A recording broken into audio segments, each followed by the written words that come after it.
like to thank Randall Paul and Brian Birch and all those who worked so hard to bring this conference together. And especially we'd like to thank all of you for coming and sharing this day where we can all enjoy this time together. Thank you for making time in your day for us. Because of our limitation on time, what we will share with you today is just a tiny portion of the amazing number of programs throughout the states that here in Southern California. But we tried to pick those which would be representative of a balanced program among all major faiths throughout the whole area. Excuse me, I skipped one. We tried to pick those which would be representative of what is happening throughout Southern California. I might mention that a few of them are historical, just to give you a little bit of background, but the biggest part, like 90%, are current activities in that. Our Public Affairs Council tries very hard to promote a balanced program among all major faiths throughout this whole area. If it sounds like we encourage more activity with some faiths than with others, or in some areas of Southern California more than others, it is the fault of this report rather than the fault of the program of Southern California Public Affairs Council. Of the 79 stakes in the Southern California Public Affairs Council, we estimate that more than half of them participate in local ministerial associations, interfaith, or clergy councils, with at least 2 LDS holding the office of president at this time. Let me lead off with an incident that didn't happen in Southern California, but is illustrative of what could happen with interfaith outreach. When I was bishop of the Long Beach Family Ward, one of my young adults served as a missionary in Tulsa, Oklahoma, deep in the Bible Belt. As many of you know, our missionaries are asked to spend a block of time each week in non-proselyting community service. He was a zone leader and approached the president of a major interfaith group and volunteered his missionaries to serve with them on some of their projects. She was nice, but told him since they didn't consider Mormons to be Christians, they were not welcome. He told her that if they changed their mind, the missionaries were willing to help. Well, shortly thereafter, she faced a crisis when a publicized service event was facing a disaster because of little participation. In a panic, she called Elder Parkin and asked for help. On short notice, the missionaries showed up in large numbers and the project was a success. After that, the missionaries were regularly invited to participate in the service projects. She later told him that her interfaith council in the past was the major distributor of anti-Mormon films. Quote, "Your example of Christian love and service has embarrassed us and inspired us. We have discontinued our circulation of those films and recently voted to expel any of our members who show similar films about any church." Some of our Southern California stakes have also encountered opposition. For example, Doug Hallen from the Redland stake and Richard Dow from the Laverne stake have reported similar experiences of being rejected for membership in their local clergy councils because in each case a Christian church accused them of not being Christian. Ultimately, the other council members voted to accept the Mormons in spite of these objections. After the LDS joined, the opposing Christian organization in each area resigned their membership. The Yucaipa stake is one of the largest donors to the food bank in that area, run by the local Interfaith Council. Yet, they cannot belong to that council even today because a number of Christian churches said that they would drop out of the council if the Mormons were admitted. In La Crescenta stake and the Palos Verdes stake, other Christian churches sponsored showings of hateful anti-Mormon films and taught public seminars attacking our church. LDS interfaith participation and letters from many friendly religious leaders encouraged the slowdown of these activities. Sequels of the films were never shown. The Palos Verdes stake president and Chip Rawlings invited the senior pastor of the most aggressive church to come to lunch and conversation. They candidly discussed his objections to the church. This also helped stop the flow of anti-Mormon programs sponsored by their church. Luncheons with other individual pastors elicited the frequent comment, "I have never spoken to a Mormon leader before." My phone is ringing, embarrassingly. I forgot to turn it off before this event. I'll let Judy. Oops, Sorry about that. Contributing to the opposition against us are at least two things. First, ignorance and prejudice against us, and secondly, the obligation that many Latter-day Saints feel to proselyte everyone we meet. And conversely, the fear people of other faiths have, that all Mormons will try to convert them. Sydney Tanner of the Inglewood Stake was horrified, that's her word, when she was elected president of the Women's Interfaith Committee. She is a woman who has participated on the boards of many important community organizations in Los Angeles. And so I'm just trying to tell you her qualifications. But she was very worried. She says, what do I do? She went to her stake president for a blessing. And in the blessing, she was told, go there and be friends. I can do friends, she said. She said that through this blessing, she felt Heavenly Father's comfort and confidence in her. She was able to lead with warmth and acceptance and continues to be loved and respected and active, even though her term of office is completed. Just like Sister Tanner, our role, first of all, is to become friends. We should do unto them what we would have them do unto us. The Golden Rule challenges us to model the behavior that we want other people to have. If we want people to listen to us, we should first listen to them. We don't like people trying to convert us. A friend listens. A friend accepts you as you are and tries to understand your point of view. A friend will not shy away from questions about his faith, but he will let you bring up the questions. The Palos Verdes stake president won over the anti-LDS pastor not by reasoning, but by listening.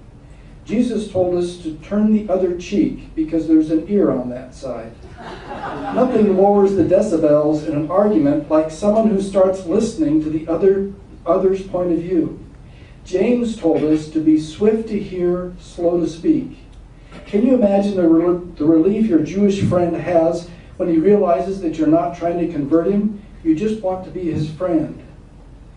Another hurdle to our participation in interfaith organizations is the political issue. The church participates in interfaith councils to provide support for community service, not for political action. Fred Huckvale, who serves on the Public Affairs Council Executive Committee, has been an important member and past president of the Valley Interfaith Council for many years. As the council's voice began to speak out on controversial political issues, despite the objection of some of its members, the church resigned its membership. Even so, the LDS Church continues to financially support the Valley Interfaith community programs for the poor and disadvantaged. Rick Patterson and the Santa Clarita Stake have also recently withdrawn their membership from interfaith councils for similar reasons. Our ignorance of community and interfaith programs is another hurdle to our participation. People call or send mail to our church buildings, which are usually vacant during the daytime during the week. It is hard sometimes for people to let us know about interfaith events. A contact person in the church may move or be released. Peggy Kurtz, the Director of Public Affairs in the Torrance Stake, and President Larry Bird met with the Mayor of Torrance and 2 city councilmen. They were very impressed that President Bird came to meet them. Peggy said it was, quote, "It was very friendly, and they asked many questions. The mayor was excited to learn more about us and said he held the Torrance Interfaith Roundtable every year, but has never heard one word from us. Sadly, that is because we never know anything about it." President Bird gave the mayor his personal contact information for the future. I guess mail coming to the church building gets lost at times. He repeatedly commented on how differently he viewed the Mormons, and he had no idea that there were so many of us living in his city. He even commented on my colorful dress that was not something he expected a Mormon woman to wear. Where have we been hiding? Ignorance and prejudice of LDS towards other faiths is another hurdle. These programs not only help others to get to know us, but they certainly help our members to expand their understanding and love for people of other faiths. During the Redlands Temple Open House, the Public Affairs Council invited Los Angeles religious leaders to participate. 4 Buddhist monks in their bright orange robes were exiting the temple, and I spotted them there with the white temple in the background, and I asked if I could take their picture. As I backed up so that I could include the temple in the picture, a sweet LDS woman commented, "Oh, that's a wonderful picture of those Muslims." I quietly explained that they were Buddhist monks, and she said, "Oh, I'm sorry, I didn't know that." When I was called as Director of Muslim Relations in Southern California Public Affairs Council, many members of my ward seriously were concerned about my safety. Judy and I anxiously started visiting mosques. The Muslims have pulled us into their friendship. They're a cordial, friendly, generous, peace-loving, modest, family-oriented people. After 5 years, I feel as safe and at home in a mosque as I do in our ward building. On the internet, I often receive hateful emails attacking the Muslim people forwarded to me by other Latter-day Saints. I get tired of responding to them, but I will continue. Why do some of our church members feel that they must circulate this stuff? We find nothing in our church magazines, in our manuals, or coming from our pulpits attacking other churches. I realize that some are sent to me because of my work with the Muslim people, and some members sincerely want to know if the information is correct. I would rather have them sending them to me than to all of their friends. It's still my turn. We have talked about some hurdles in our interfaith work. First of all, opposition because of prejudice and fear. Number two, some members attempt to convert rather than developing a friendship relationship. Number three, aggressive political action on the part of some interfaith councils. Number four, ignorance of community and interfaith opportunities. And number five, ignorance and prejudice of Latter-day Saints towards other faiths.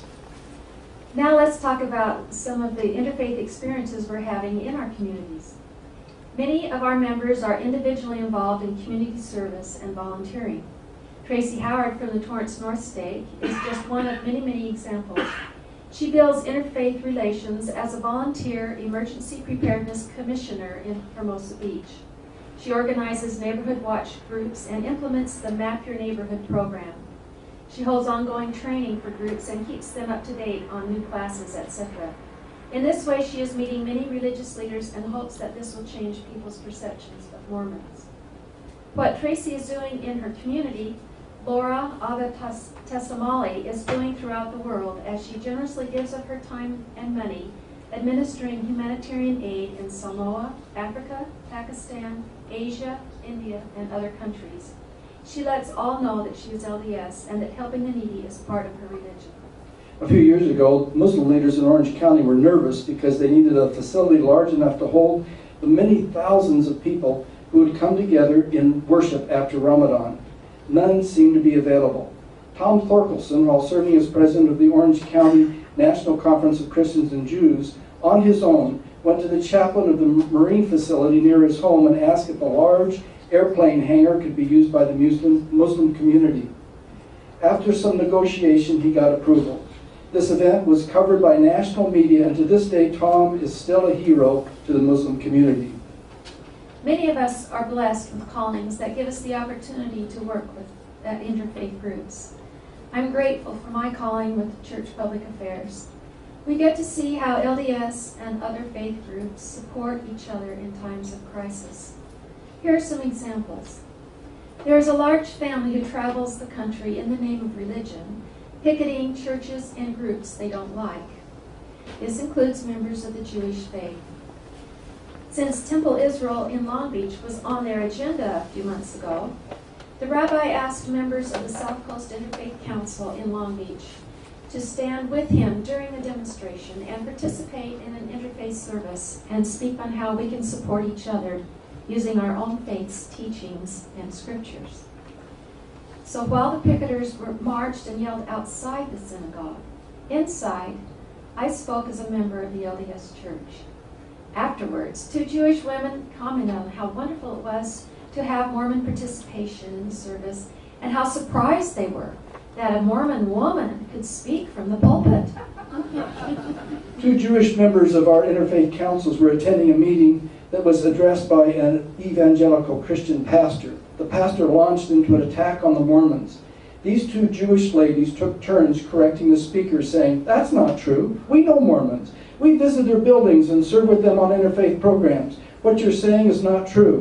They said that the speaker was a bit chagrined by their response, but other people at the event thanked them for their comments. Over a weekend a few years ago, a synagogue, a Baha'i church, and a Christian church in Encino were vandalized. An interfaith service was held the next Thursday evening to speak out as an interfaith group against vandalism and intolerance. Randy Dobbs, the Baha'i leader, mentioned that they could use some help cleaning their building that following Saturday. Friday, I called the state director of public affairs and asked her if members of her stake could show up at the Baha'i Center the next morning with tools to support them. It was the weekend of the Fathers and Sons outing, which is an annual event in our church. Our grandsons call it man camp.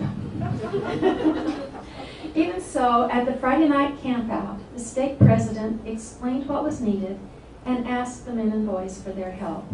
Saturday afternoon, 25 to 30 LDS showed up at the Baha'i Center and worked hard to clean and repair everything. The Baha'i members were very surprised and grateful for their assistance and later invited them back for a special dinner.